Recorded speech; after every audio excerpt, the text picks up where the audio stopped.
Herkese merhaba. Şimdi 11. sınıflar için analitik geometri konusuna başlıyorum. Şimdi öncelikle ufak bir hatırlatma, ufak bir açıklama yapmak istiyorum. Analitik geometri ne işe yarıyor ve ne zaman ortaya çıkmış, yani neden ortaya çıkmış daha doğrusu. Şimdi analitik geometri, biz şu an koordinatlarla işlem yapacağız. Koordinat sistemini önce tanıyacağız. Şimdi analitik geometri aslında coğrafi alanda ihtiyaçlar sonucunda başlamış ve bu koordinat kullanımı analitik geometrinin temelini oluşturmuş. Yani aslında biz burada konumlandırma sistemleriyle yani konumlandırma sistemleri bu alanlardan biri. Örneğin küresel konum belirleme, iletişim alanları, uyduların gönderdiği sinyaller. Burada analitik geometriyi kullanıyoruz aslında. Şimdi analitik geometriye başladım. Yani analitik geometrinin ilk başlangıç kısmı, yani dik koordinat sisteminden başlayacağım. Şimdi dik koordinat sistemi dediğimiz şey şu oluyor. Yatay ve dikey iki tane eksen belirliyorum. Bunun ismi x ekseni, bunun ismi y ekseni, yani dikey olan.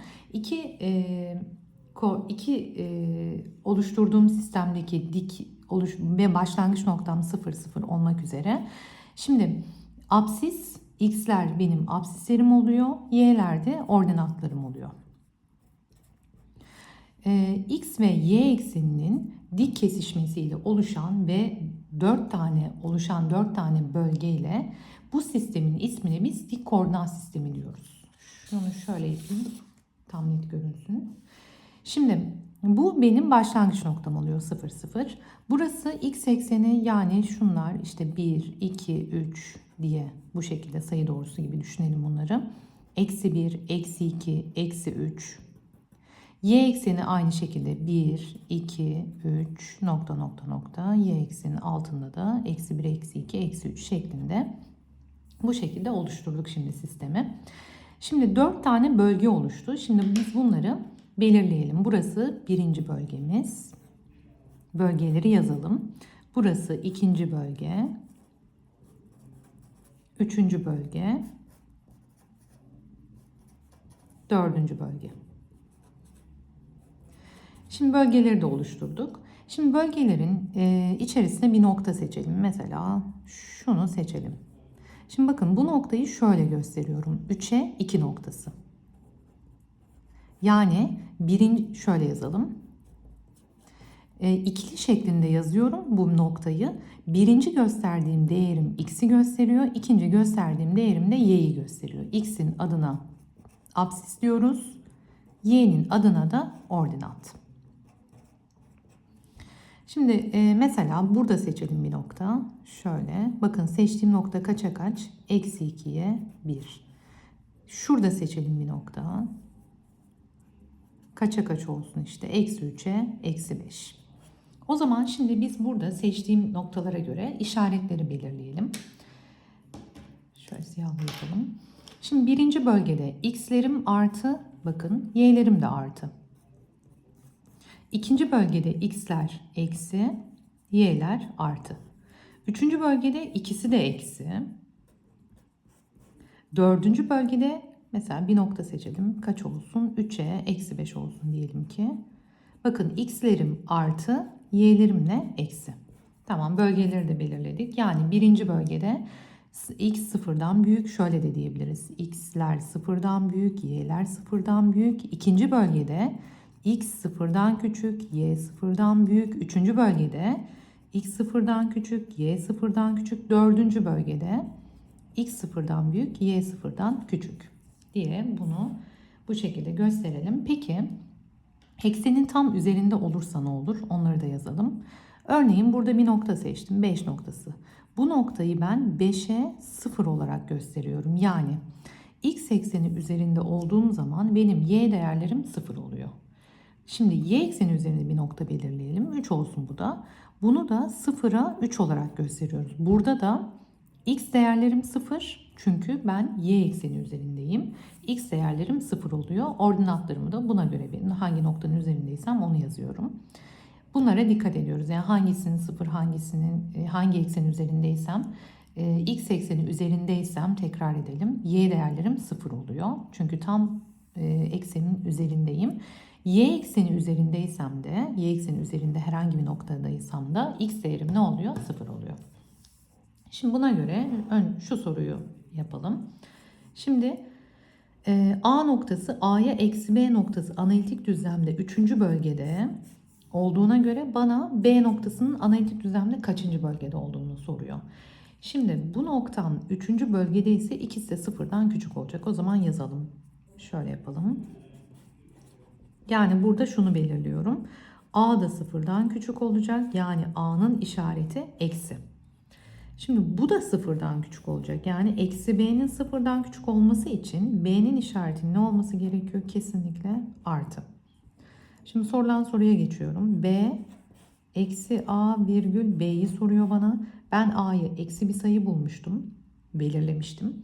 Eksi ile eksinin çarpımı burası artı olur. B'yi de artı belirledim. O zaman ikisi de artıysa bu nokta yani eksi A'ya B noktası düzlemin kaçıncı bölgesinde oldu? Birinci bölgesinde. Şimdi bunu bir daha tekrar edelim. Şimdi A noktası A'ya eksi B noktası analitik düzlemin 3. bölgesinde. 3. bölgesinde ise diyorum ki ikisi de eksi. Hem x'ler hem y'ler. O zaman A sıfırdan küçükse A eksi bir sayı olacak. B eksi B de sıfırdan küçük olması gerekiyor. O zaman B'nin artı bir sayıyı göstermesi gerekiyor. Bana sorulan soru B eksi A'ya B noktası. Şimdi ben A'yı eksi bulmuştum. Eksi ile eksinin çarpımı burası artı olur. B'yi de artı buldum. O zaman ikisi de artıysa yani ikisinin de artı olduğu bölge hangi bölge oluyor? Birinci bölge. Tamam, şimdi diğer soruya geçelim.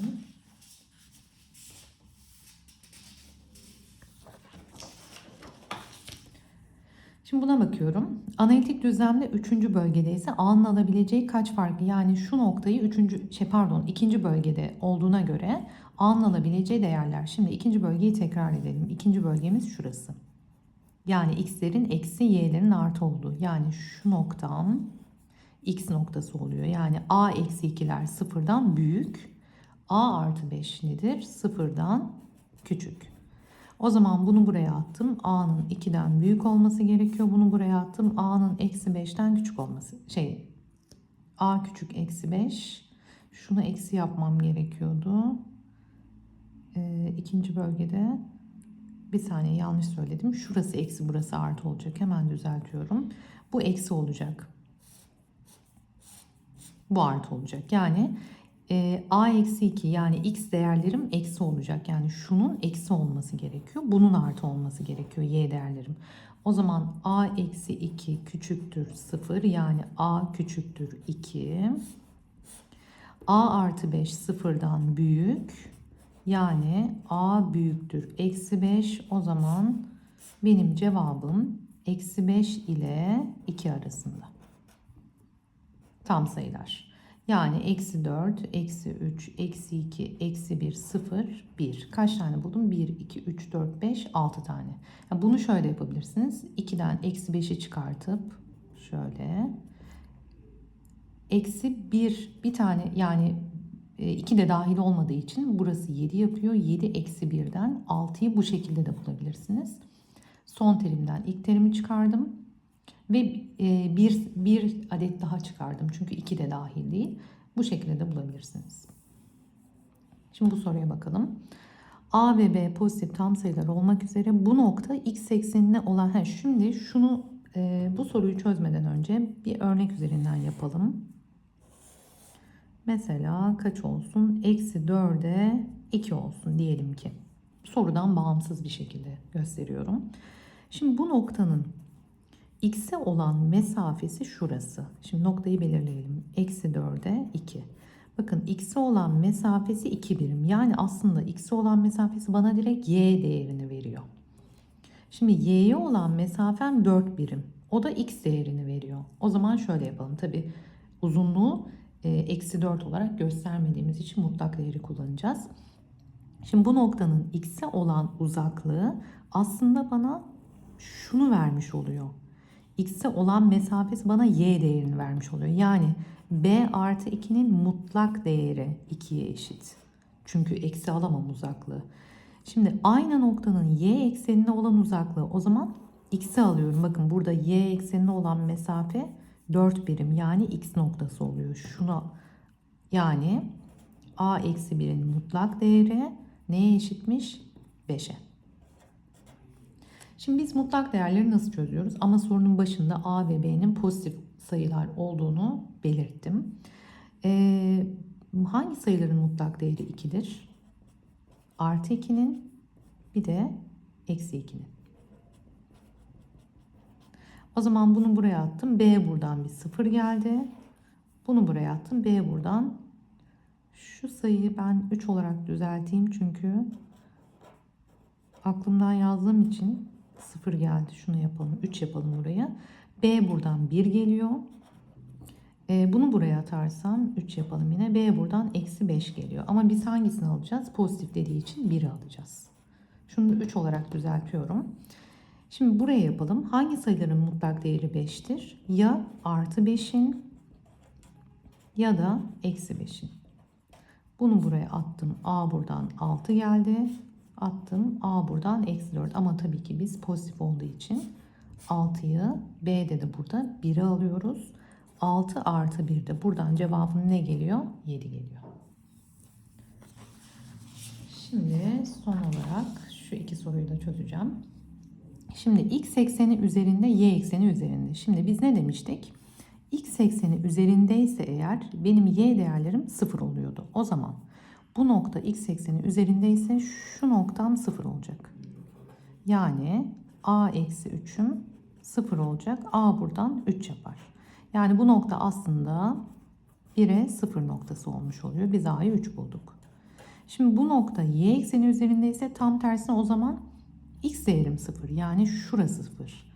B artı 4 eşittir 0'dan. B de buradan eksi 4 yapar. B yerine de eksi 4'ü yazdım. Buradan da cevabım eksi 1 oldu. Yani bu noktayı yazarsak 0'a eksi 4 eksi 8 eksi 7 mi oluyor? Evet, 0'a eksi 7 oluyor. Yani şu noktam 1'e 0 x ekseni üzerinde, 0'a eksi 7 şöyle, bu da y ekseni üzerinde. Ve son olarak bu soru.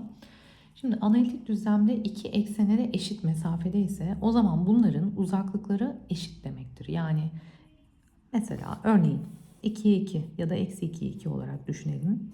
Bakın bu noktanın hem x'e olan mesafesi hem y'ye mesafesi aynı, eşit. Şimdi burada da o zaman bunların birbirine eşit olması gerekiyor ama eksi de çıkabilme ihtimalinden dolayı mutlak değer içinde yazıyoruz bunu. Yani 4k eksi 24 k artı 3'e eşit ya da birini artılı çıkartalım. Denklemleri bu şekilde çözüyorduk. Bunu eksili çıkartabilirim. Yani fark etmez bu sayıda. Yani şunu demek istiyorum. İkisi de 2 olabilir örneğin. Ya da 1'e eksi 2, 1'e artı 2 de olabilir. Yani bu eksiği buraya yazmamın farklı bir değeri oluşturmayacak. İki ihtimali düşünüyorum. Buradan çözersem 3k eşittir 27.